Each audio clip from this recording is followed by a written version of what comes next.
Hello everyone, my name is History Nuggets, and today we are going to be talking about the Wars of the Three Kingdoms, a series of civil wars between 1639 and 1653 in the British Isles. After 1541, the monarchs of England would take Ireland as a kingdom, with a little bit of autonomy thanks to the Irish Parliament. Henry VIII, in 1535, would allow for Wales to be more integrated into the Kingdom of England.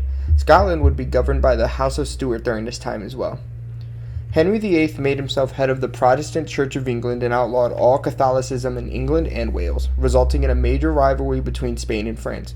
Ireland, however, would remain Catholic, seeing it as English resistance.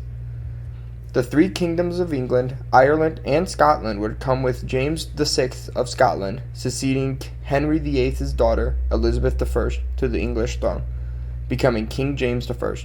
He would be succeeded by Charles I, making concerns with English politics, none with Scotland and Wales, however. Charles I would then see major rebellions in Scotland, with his little care in the kingdom.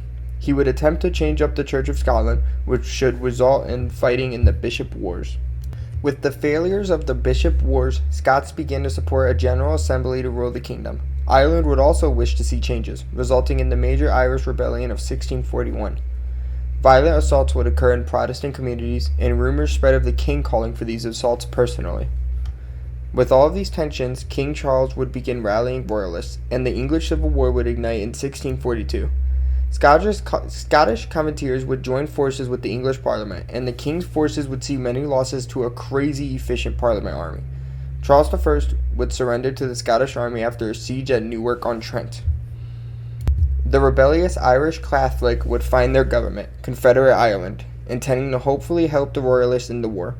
Troops from England and Scotland would go to Ireland, resulting in the Irish expedition to Scotland in 1644 as a response, sparking the mighty Scottish Civil War.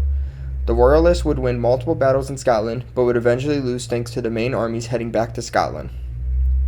The Scottish would eventually hand over Charles I to England, where he would be executed after being put on trial for treason, formally executed on the 30th of January, 1649. After this execution, the Rump Parliament would sign a series of acts, saying England was a republic. The other two kingdoms, Ireland and Scotland, would see this as acts of wrong, as they recognized Charles II as the King of Great Britain.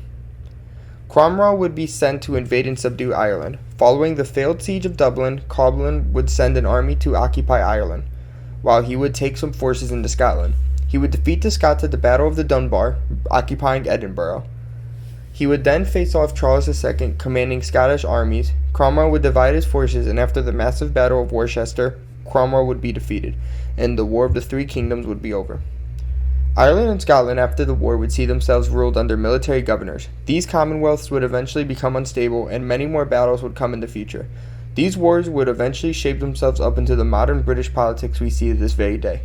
Charles II would eventually do the Declaration of Britain, seeing the English Restoration.